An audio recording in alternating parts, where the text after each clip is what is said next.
முதலில் நமக்கெல்லாம் தொட்டிலடா கண் மூடினால் காலில்லா கட்டிலடா ஆடியடங்கும்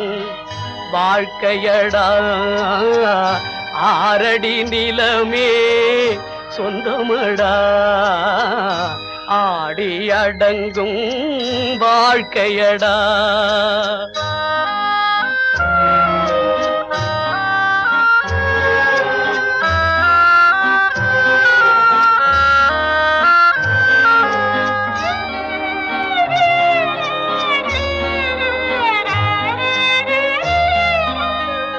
பிறந்தோம் என்பதே முகவுரையாம் பேசினோம் என்பதே தாய்மொழியாம் மறந்தோம் என்பதே நித்திரை